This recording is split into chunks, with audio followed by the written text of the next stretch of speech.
Pada video spoiler kali ini kita akan kembali dilanjutkan dengan Babang Tamfan Xiaoyan yang akhirnya nyemplung ke dunia magma melalui terowongan di bawah, sehingga saat ini tubuh Xiaoyan pun melayang di atas magma. Setelah itu dirinya segera mengangkat tangannya untuk melihat gua yang pernah dirinya gali tidak jauh di bawah, lalu sebuah senyum terungkap di sudut mulutnya. Hal ini karena sepertinya Xiaoyan mengingat hari-hari pahit pelatihan yang dirinya alami di tempat ini pada saat itu. Lalu kilatan melewati mata Xiaoyan saat dirinya melihat lautan magma di bawah. Kemudian Xiaoyan pun bergumam, akhirnya dirinya kembali. Namun kali ini Xiaoyan ingin melihat apa sebenarnya yang ada di bawah ini. Sedangkan Purifying Demonic Lotus Flame segera melonjak keluar dari dalam tubuh Xiaoyan. Dan akhirnya itu berubah menjadi cahaya api yang mengalir ke magma dengan percikan, sehingga Xiaoyan pun dengan cepat berkelana jauh ke dalam magma setelah Xiaoyan memasuki magma ini. Pada saat ini magma di sekitar Xiaoyan akan secara otomatis menguap ketika mereka memasuki radius 5 meter di sekitarnya, lalu dengan kekuatan Purifying Demonic Lotus Flame maka jelas saja magma ini tidak memiliki kualifikasi untuk menimbulkan halangan apapun. Selain itu kecepatan Xiaoyan juga saat ini berkali-kali lebih cepat jika dibandingkan dengan saat itu, karena hanya dalam waktu kurang dari 10 menit Xiaoyan secara bertahap telah menjelajah jauh ke dalam magma, dan pada saat yang sama tubuh Xiaoyan juga menjadi jauh lebih lambat. Tentu ekspresinya tenang saat dirinya melihat sekeliling magma dan merasakan, jika ada cukup banyak aura tidak jelas yang dengan cepat mendekatinya. Tentu saja Xiaoyan pun segera menyadari, jika itu adalah makhluk magma yang berbentuk seperti kadal, kecoa bunting, babi ngepet dan dinosaurus protosaurus. Kemudian Xiaoyan pun tersenyum acuh tak acuh sebelum akhirnya kakinya dengan lembut menekan di bawahnya, sehingga dengan segera fluktuasi spiritual yang besar dan kuat melonjak dari alis Xiaoyan, lalu dalam sekejap magma di sekitarnya meledak, sehingga banyak sosok yang tersembunyi di dalam magma tiba-tiba mengeluarkan teriakan tajam yang menyedihkan. Lalu setelah itu mata Xiaoyan pun menyapu makhluk magma yang seperti kadal bontot ini. Lalu akhirnya mereka pun berhenti di tempat yang agak jauh dan dua kadal putih krim berdiri di sana. Lalu mereka tampak jauh lebih tua dari kadal-kadal lainnya.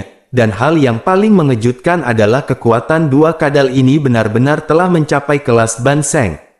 Seketika sebuah pemahaman pun tiba-tiba muncul di mata Xiaoyan setelah dirinya melihat dua kadal ini. Lalu Xiaoyan pun bergumam, tidak heran Pak De Tianhuo akhirnya mati di sini pada saat itu, karena sebenarnya ada keberadaan seperti itu di antara kadal-kadal ini. Sementara itu salah satu dari dua kadal putih besar pun benar-benar mulai berbicara dengan bahasa manusia. Dirinya pun berkata kepada Xiaoyan, ini adalah makam dewa. Dan ini bukanlah tempat yang bisa dimasuki oleh manusia dan dijelajah, jadi cepatlah kembali atau jika tidak maka Xiaoyan akan mati di sini. Tentu saja mata Xiaoyan seketika berkelebat setelah mendengar perkataan ini, dan setelah itu Xiaoyan pun segera berkata, karena ada penjaga di sini jadi bolehkah Xiaoyan bertanya mengenai apa yang dijaga. Kedua mata kadal putih itu pun dipenuhi dengan rasa dingin saat mereka menatap ke arah Xiaoyan. Kemudian salah satu di antara mereka pun segera berteriak ke arah Xiaoyan dengan memerintahkan Xiaoyan pergi atau mati. Sementara itu Xiaoyan masih memiliki ekspresi tenang dan wajahnya tidak berubah karena niat membunuh yang melonjak di sekitarnya. Dan setelah itu Xiaoyan pun tertawa pelan dan berkata, dirinya pasti akan menuju ke dasar magma hari ini. Lalu setelah mengatakan perkataan tersebut fluktuasi spiritual yang besar dan kuat dengan cepat menyebar dari alisnya dengan kecepatan seperti kilat. Bahkan magma tiba-tiba bergetar hebat setelah fluktuasi spiritual ini menyebar. Dan setelah itu tubuh banyak kadal api di sekitarnya pun tiba-tiba bergetar. Lalu dua kadal api yang benar-benar putih ini juga memiliki perubahan ekspresi saat melihat pemandangan ini. Bahkan sebelum mereka bisa mengeluarkan teriakan tajam magma di hadapan mereka pun tiba-tiba meledak. Saat ini fluktuasi besar dan perkasa yang tidak terlukiskan meledak dengan kejam di tubuh mereka. Bahkan kedua kadal api itu pun langsung diledakkan dan darah segera dimuntahkan dari mulut mereka. lalu mata mereka seketika mengandung kejutan yang kaya saat mereka melihat ke arah Babang Tampan Xiaoyan.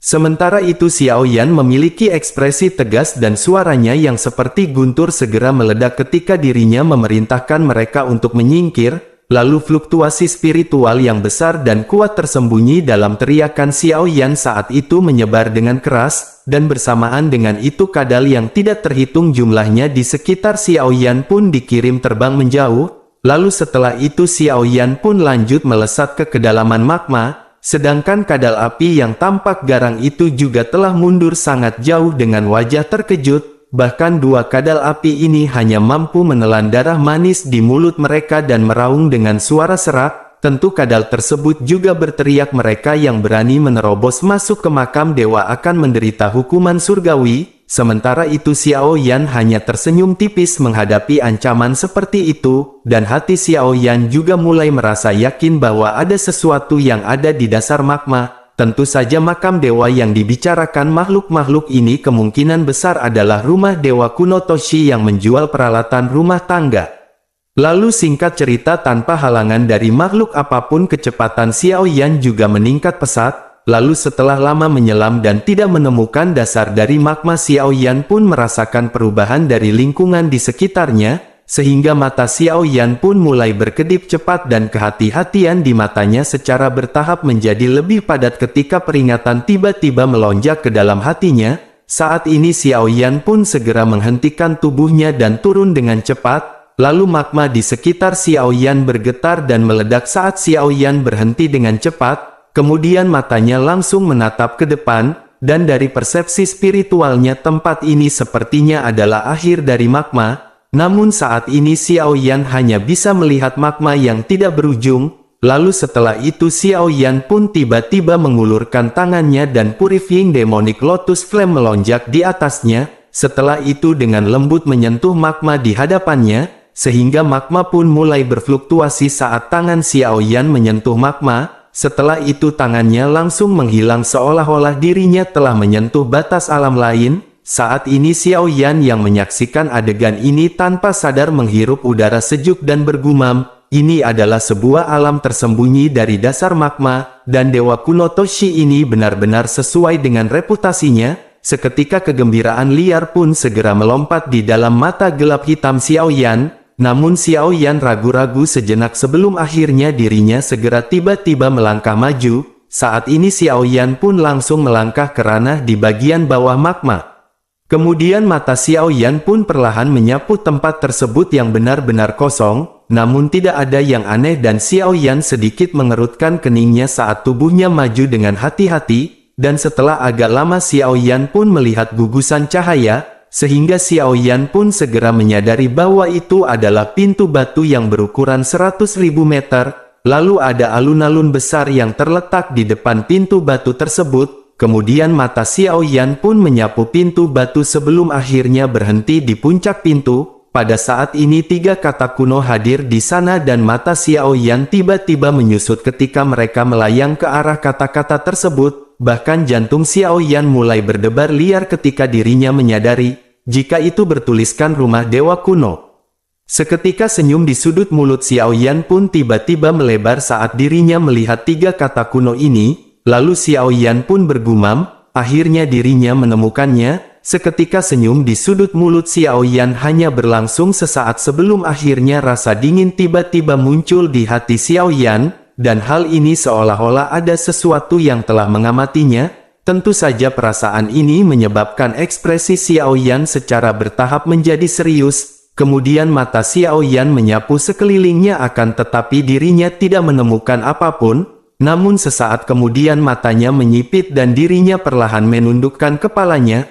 Lalu pada saat yang sama pilar api segera keluar dari jari Xiaoyan. Dan pilar api ini segera menyebar ke dunia yang gelap ini dan mata Xiaoyan juga mengeras pada saat ini. Setelah itu Xiaoyan tercengang ketika dirinya melihat ruang di bawah. Bahkan hal ini menyebabkan darah di tubuh Xiaoyan seolah-olah telah berhenti ketika Xiaoyan menatap pemandangan ini. Karena itu adalah makhluk besar yang tidak terlukiskan yang sedang berbaring di dalam ruang kosong yang gelap tanpa bergerak. Setelah itu pandangan Xiaoyan bergeser ke sepanjang tubuhnya, Namun Xiao Yan masih tidak dapat melihat ujung tubuhnya. Hal itu karena pandangan Xiao Yan terhalang oleh kegelapan di kejauhan.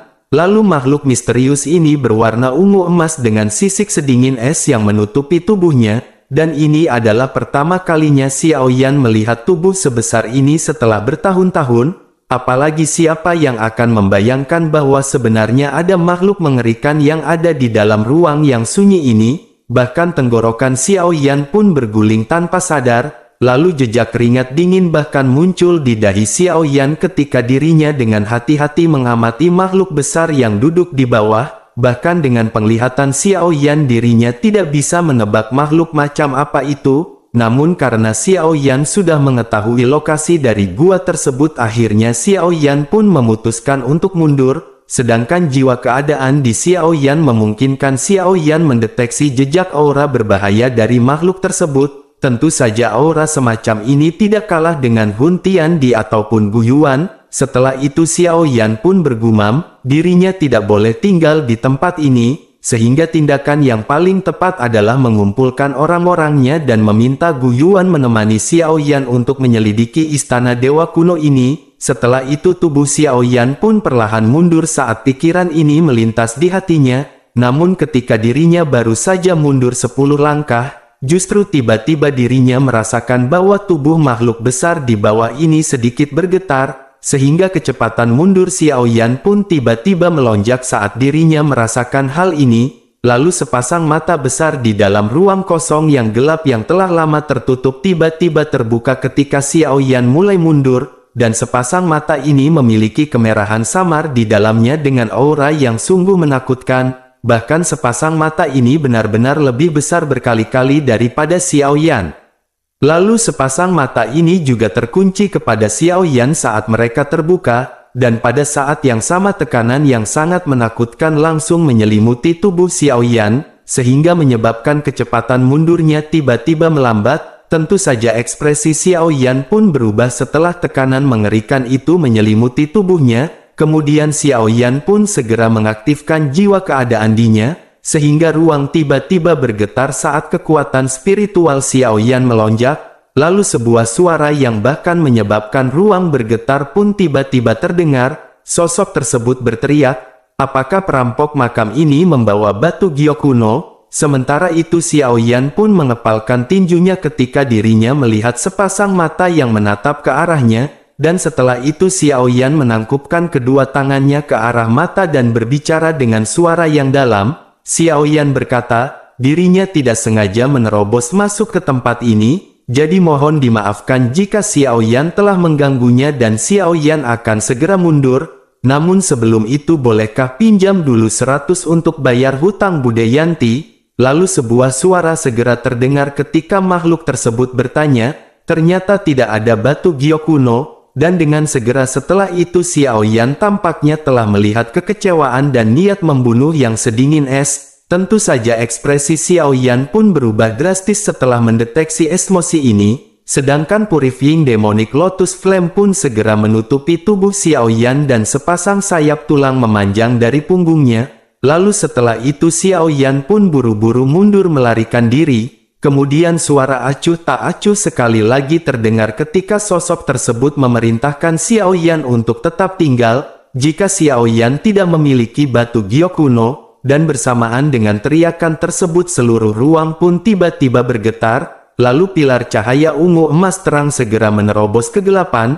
dan itu menembus ruang kosong lalu menembak dengan kejam ke arah Xiao Yan. Tentu saja mata Xiao Yan pun menjadi dingin setelah dirinya melihat makhluk misterius itu melepaskan serangan, sehingga segel tangannya segera berubah dan tubuh spiritual yang besar segera muncul di luar, lalu dirinya pun segera melebarkan mulutnya, dan serangan spiritual yang mengerikan menyapu dari segala arah dalam sekejap itu tanpa ampun bertabrakan dengan cahaya ungu emas, sehingga ledakan pun segera terjadi di dalam ruang saat suara keras muncul. Lalu badai menyapu tempat itu akan tetapi cahaya ungu emas masih ada. Saat ini Yellow Spring Divine Anger dari jiwa keadaan di milik Xiao Yan tidak dapat menghancurkannya, sehingga mata Xiao Yan dengan cepat berubah menjadi lebih serius, dan dengan perubahan segel tangannya, saat ini dua fluktuasi spiritual ganas lainnya segera melonjak keluar, dan dua serangan gelombang sonik spiritual ini segera menabrak cahaya ungu dan kali ini cahaya ungu akhirnya hancur, namun Xiao Yan juga terhuyung mundur sejauh 10.000 meter karena kekuatan yang tersisa. Setelah itu Xiao Yan pun segera mengambil keuntungan dari kekuatan itu dan sekali lagi bergegas ke pintu keluar dari dunia magma.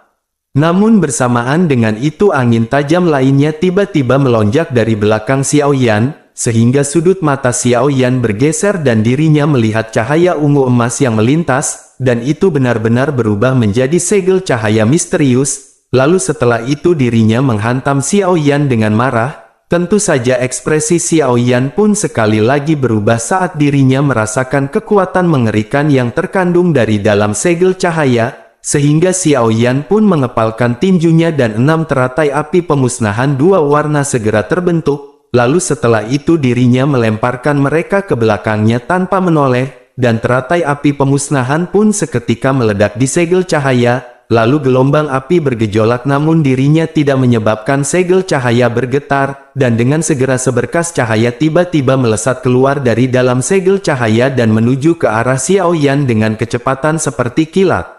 Tentu Xiao Yan berhati-hati saat sinar cahaya ini keluar, sehingga dirinya buru-buru berbalik, lalu kedua tangannya menari dan Purifying Demonic Lotus Flame dengan cepat berubah menjadi kristal merah muda di hadapannya, sehingga tabrakan pun segera terjadi dengan segel cahaya yang sangat mudah untuk menghancurkan kristal api yang awalnya sangat keras itu. Lalu setelah itu segel cahaya pun menabrak tubuh Xiao Yan, sehingga wajah Xiao Yan menjadi merah setelah menderita serangan berat ini. Bahkan seteguk darah segar segera dimuntahkan sementara tubuhnya sekali lagi menggunakan momentum untuk mundur. Sementara itu di sisi lain makhluk misterius itu tidak berniat untuk membiarkan Xiao Yan melarikan diri, sehingga segel cahaya pun segera bersiul dan sekali lagi mengejar ke arah Xiao Yan, lalu Xiao Yan pun diam-diam berteriak dengan getir setelah dirinya merasakan angin yang mengunci dirinya, kemudian Xiao Yan pun mengangkat kepalanya dan melihat ke ruang yang bergoyang di kejauhan. Karena setelah keluar dari tempat itu Xiao Yan akan bisa melarikan diri dari orang ini, dan seketika ruang di atas kepala Xiao Yan tiba-tiba bergetar sementara Xiao Yan merasa sedikit kegembiraan karena jaraknya yang dekat dengan pintu keluar, lalu cahaya langsung menerobos ruang setelah itu dengan keras menabrak Xiao Yan, namun ketika segel cahaya hendak menghancurkan ke bawah darah yang melekat padanya tiba-tiba menguap, dan akhirnya jejak darah emas tertinggal dan mengalir di sepanjang segel cahaya. Lalu saat darah emas ini muncul makhluk tersebut pun tiba-tiba bergetar, tentu saja perasaan akrab segera menerobos dan menyebar ke seluruh tubuhnya, kemudian segel cahaya tiba-tiba berhenti ketika masih belasan meter dari kepala Xiao Yan, namun tekanan angin yang sangat kuat itu masih menyebabkan ruang di sekitar Xiao Yan meledak. Tentu saja adegan tiba-tiba ini juga menyebabkan Xiao Yan yang merencanakan pertarungan habis-habisan seketika terkejut, bahkan tubuhnya pun segera berubah menjadi sinar cahaya yang melesat keluar dengan beberapa kilatan, dan setelah itu Xiao Yan pun dengan cepat muncul di tepi ruang, kemudian tubuhnya bergerak dan dirinya dengan cepat bergegas masuk dan menghilang. Sementara itu sepasang mata besar di dalam kegelapan mengandung kehilangan yang tampaknya berlangsung lama saat mereka menatap darah emas yang tersisa di segel cahaya, lalu segel cahaya melayang dan perlahan-lahan tiba di atas mata besar itu. Saat ini darah emas segera menetes ke bawah dan mendarat di mata besar tersebut, lalu dengan segera setelah itu ekspresi yang hilang di matanya dengan cepat menghilang. Kemudian mata yang dingin dan acuh tak acuh itu benar-benar mengungkapkan gelombang demi gelombang riak yang menggembirakan, dan tiba-tiba raungan keras seperti gempa bumi bergema di dalam ruang yang sunyi. Saat ini sosok tersebut pun segera berteriak, ada aroma bocah tersebut di darah ini, lalu tubuh besar itu yang tampaknya telah terhenti selama ribuan tahun tiba-tiba bergerak dan dengan kejam menabrak angkasa. Namun cahaya redup muncul di atas wilayah ini dalam menghadapi serangan habis-habisannya, kemudian cahaya redup ini menyebabkan ruang itu sendiri menjadi sekuat penjara, lalu makhluk misterius itu tiba-tiba menoleh setelah tabrakan yang sia-sia ke ruang di sekitarnya, kemudian mata besar itu menatap dengan kejam ke arah pintu batu kuno yang melayang di udara. Setelah itu raungan marah yang dipenuhi dengan perasaan enggan bergema di seluruh ruang ini. Sosok tersebut berteriak, Dewa kuno Toshi benar-benar dancuk, namun pintu batu kuno ini tetap diam di hadapan dengan raungan yang marah. Sementara itu ledakan magma tiba-tiba bergema di terowongan yang mengarah ke dunia magma bawah tanah, dan dengan segera sosok yang agak menyedihkan keluar dari magma di depan tatapan tertegun kelompok Sun Er. Lalu Sun Er pun bergegas maju dengan ekspresi yang berubah drastis setelah melihat sosok tersebut. Kemudian Sun Er pun segera meneriakkan nama Xiao Yan dengan penuh kekhawatiran. Saat ini tubuh Xiao Yan pun melintas dan mendarat sebelum akhirnya dirinya berkata, dirinya baik-baik saja. Kemudian Xiao Yan menyeka jejak darah yang tersisa di sudut mulutnya. Lalu matanya khusus saat mereka melihat terowongan magma dan Xiao Yan tanpa sadar mengepalkan tinjunya, karena tidak terduga bahwa sebenarnya ada keberadaan yang begitu menakutkan di dasar magma. Sementara itu Suqian, Mang Tianqi dan yang lainnya pun segera berseru dan bertanya, apa yang telah terjadi? Tentu saja mereka juga dikejutkan oleh penampilan Xiao Yan ini, apalagi mereka semua jelas menyadari kekuatan Xiao Yan, namun saat ini bahkan Xiao Yan berubah menjadi keadaan yang menyedihkan, sehingga mereka benar-benar bertanya-tanya, hal mengerikan seperti apa yang ada di dasar magma. Sedangkan di sisi lain Xiao Yan pun segera berbicara dengan suara yang dalam dengan ekspresi yang serius. Xiao Yan meminta untuk memberitahu kepala Gu Yuan dan yang lainnya bahwa berita itu telah dikonfirmasi. Wajah Mang Tianqi pun berkedut hebat setelah mendengar hal ini, bahkan jantungnya tanpa sadar berdebar kencang dan dirinya mengerti betapa pentingnya permasalahan ini, sehingga dirinya pun tidak berani meremehkan situasi ini dan dirinya segera berbalik lalu buru-buru pergi untuk memberitahu Gu Yuan.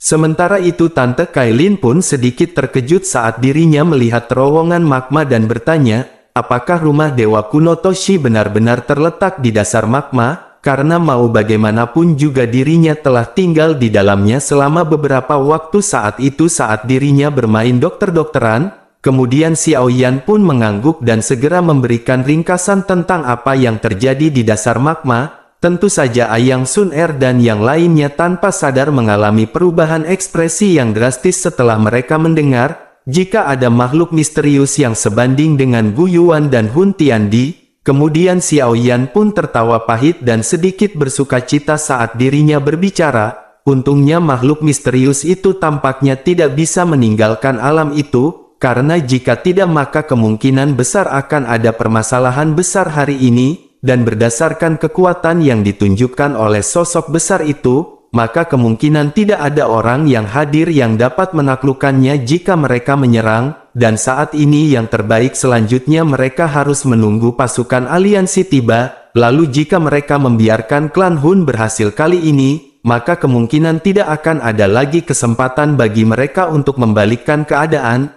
Ayang Sun Er dan yang lainnya pun mengangguk setelah mendengar perkataan dari Xiao Yan, karena hanya ini yang bisa mereka lakukan untuk saat ini. Sementara itu di sisi lain di aula utama dalam alam Hun, saat ini Hun Tian duduk di kursi pemimpin dan memandangi sosok yang berlutut yang gemetar, kemudian dirinya pun segera bertanya, apakah dirinya mengatakan bahwa misinya telah gagal? Lalu sosok di bawah yang dipenuhi dengan keringat dingin pun segera berkata untuk beberapa alasan yang tidak diketahui, justru jejak mereka telah terdeteksi oleh kelompok Xiao Yan. Bahkan Hun Yu dan yang lainnya telah dikejar oleh kelompok Xiao Yan setelah mereka tiba di wilayah Black Corner, lalu semuanya telah tewas di tangan kelompok Xiao Yan. Tentu saja ekspresi Hun Tian pun tenggelam saat dirinya mendengar hal ini, kemudian dirinya pun segera berteriak, bagaimana mungkin Xiao Yan mengetahui keberadaan mereka? Lalu sosok tersebut pun segera berkata kepada Hun Tian jika Xiao Yan pernah menjadi murid Akademi Jianan di wilayah Black Corner, sehingga dirinya khawatir itu karena Akademi Jianan telah mendeteksi bahaya dan telah meminta bantuan Xiao Yan. Oleh karena itu dirinya berpikir bahwa Xiao Yan menyadari niat dari klan Hun karena sinyal bantuan dari Akademi. Sementara itu Nihility Devouring Flame di sampingnya pun segera mulai berbicara, dirinya berkata, itu benar-benar licik dan siapa yang tahu apa yang dirinya pikirkan, dan jika bukan karena Xiao Yan telah mendeteksi sesuatu sebelumnya, maka bagaimana mungkin dirinya bisa tiba tepat waktu? Bahkan jika Akademi mengirim pesan untuk meminta bantuan, tentu saja Hun Tiandi pun mengerutkan keningnya dan bertanya, apakah yang dimaksud oleh Nihility Devouring Flame? Mungkinkah Xiao Yan juga mengetahui informasi bahwa Istana Dewa Kuno terletak di wilayah Black Corner? Apalagi ini adalah informasi yang berhasil mereka pelajari setelah menghabiskan banyak upaya untuk mengumpulkan semua batu Gyo kuno, sehingga Hun Tiandi pun bertanya-tanya, bagaimana mungkin Xiao Yan bisa mengetahuinya secara langsung? Lalu api hitam pun segera melonjak di mata Nihility Devouring Flame. Setelah itu dirinya segera berkata, mereka tidak bisa mengesampingkan kemungkinan ini, dan bukankah orang itu telah berkeliaran di Black Corner Region sebelumnya? Jadi siapa yang tahu apa yang telah Xiao Yan deteksi pada saat itu, dan terlepas dari apakah dirinya telah mendeteksi sesuatu, ini juga saatnya bagi mereka untuk bergerak, karena jika tidak maka itu akan menjadi pukulan telak bagi mereka jika masalah terjadi. Kemudian Hun Tiandi pun merenung sejenak sebelum akhirnya mengangguk, dirinya berkata, segala bentuk penundaan apapun dapat mengakibatkan perubahan yang tidak terduga. Sementara itu Nihility Devouring Flame pun segera bertanya, bagaimana dengan Gu Yuan? Karena baru-baru ini Gu Yuan juga telah memantau wilayah klan Hun, sehingga dirinya pasti akan mendeteksi sesuatu jika kelompok besar ahli dikirim dari tempat ini. Setelah itu Hun Tiandi pun segera berbicara dengan suara samar, dirinya berkata, dirinya sudah mendapatkan seseorang untuk membangun lubang cacing di wilayah barat laut yang terhubung ke alam Hun, dan pada saat itu Nihility Devouring Flame akan turun tangan dan memimpin grup ke wilayah Black Corner Region. Meskipun begitu Nihility Devouring Flame pun ragu-ragu sejenak setelah mendengar hal ini sebelum akhirnya dirinya pun mengangguk. Sementara itu di sisi lain Gu Yuan duduk di menara batu di puncak alam bintang, dan fluktuasi spiritual yang besar dan kuat beriak di sekelilingnya sehingga menyebabkan menara batu dipenuhi dengan tekanan yang menakutkan. Lalu tidak lama setelah itu ruang kosong tiba-tiba mulai berfluktuasi secara intens, dan dengan segera itu berubah menjadi sosok manusia yang berdiri dengan tangan di belakang. Tentu Gu Yuan yang berada di menara batu yang sangat jauh tiba-tiba membuka matanya ketika sosok ini muncul, dan dengan segera setelah itu dirinya pun mendengus dingin sebelum akhirnya tubuhnya bergerak dan menghilang. Kemudian dirinya pun sudah berada di depan sosok itu saat dirinya muncul lagi, lalu kilatan dingin melintas di mata Gu Yuan saat dirinya melihat pria berpakaian putih yang tampak halus di hadapannya. Dan dirinya pun segera menyadari bahwa itu adalah sosok Hun Tiandi. Saat ini Hun Tiandi pun memandang Gu Yuan sebelum akhirnya tersenyum tipis dan berbicara. Dirinya berkata, dari mereka berempat saat itu hanya mereka berdua yang tersisa, dan dunia ini memang selalu berubah. Lalu Gu Yuan pun tertawa dingin sebelum akhirnya berkata, jatuhnya dua orang lainnya juga sangat terkait dengan Hun Tiandi. Hun Tiandi pun terdiam dan menatap Gu Yuan, sebelum akhirnya tiba-tiba mulai berbicara. Dirinya berkata, jika Gu Yuan mau bekerja sama dengan Hun Tiandi maka dirinya pasti akan membantu Gu Yuan. Begitu dirinya maju ke kelas Doudi di masa depan, Gu Yuan pun terkejut dan dirinya tidak menyangka, jika Hun Tiandi benar-benar akan mencoba merekrut Gu Yuan. Namun Gu Yuan pun dengan cepat tersenyum dan bertanya, apakah menurut Hun Tiandi hal itu mungkin? Hun Tiandi pun menggelengkan kepalanya dengan kecewa dan sepertinya dirinya menyadari jawaban dari Gu Yuan. Lalu dirinya berkata bahwa Gu Yuan adalah salah satu dari sedikit orang yang Hun Tiandi hormati, dan Hun Tiandi pun segera mengangkat kepalanya dan melihat ke arah ruang kosong sebelum akhirnya tiba-tiba bergumam. Dirinya berkata, ada desas-desus bahwa seorang elit Doudi benar-benar sangat kuat. Akan tetapi mengapa para elit Doudi dari waktu itu benar-benar menghilang? Tentu saja Gu Yuan pun mengerutkan kening dengan erat, akan tetapi tidak menjawab. Kemudian Hun Tiandi pun lanjut berkata, jawaban ini kemungkinan akan terungkap begitu dirinya maju ke kelas Doudi, dan setelah itu dirinya pun segera berbalik ke arah Gu Yuan dan tertawa sebelum akhirnya berkata, dunia ini tidak akan bisa menahan Hun Tiandi. Sementara itu Gu Yuan pun menatap Hun Tiandi dan bertanya, apakah Hun Tiandi berencana untuk menunda Gu Yuan? Karena mengingat kecerdasannya Gu Yuan secara alami melihat alasan mengapa Hun Tiandi tidak menyerang.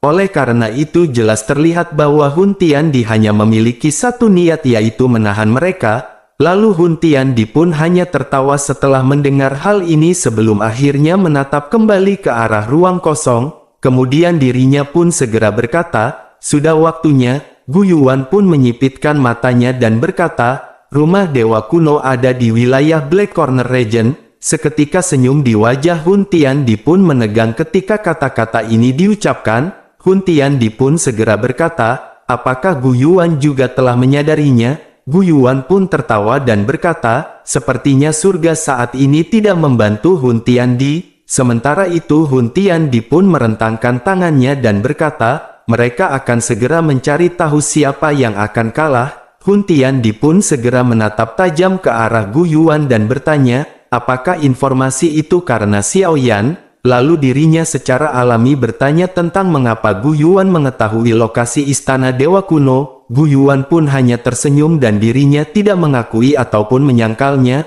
Lalu Hun Tiandi pun tanpa sadar menggelengkan kepalanya dan bergumam, Xiao Yan benar-benar hebat, bahkan hatinya merasakan perasaan yang tidak diketahui. Dan siapa yang bisa membayangkan bahwa klan Xiao yang ditolak benar-benar menghasilkan orang seperti itu? Bahkan klan Hun telah menderita banyak kerugian di tangan Xiao Yan. Terlebih lagi saat ini bahkan istana dewa kuno pertama kali terdeteksi oleh Xiao Yan.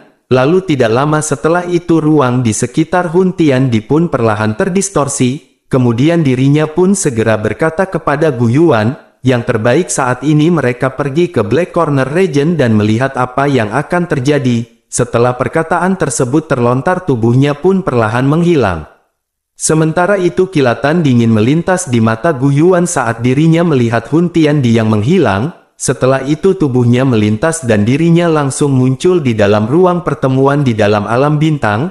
Lalu dirinya memandang Lei Ying dan yang lainnya sebelum melambaikan tangannya dan memerintahkan dengan suara yang dalam. Saat ini dirinya berkata, aliansi akan menuju ke wilayah Black Corner Region. Dan kali ini mereka harus benar-benar menghentikan klan Hun. Namun sebelum itu alangkah baiknya kita harus mampir ke warung Bude Yanti dan sungkem kepadanya supaya kita semua berhasil.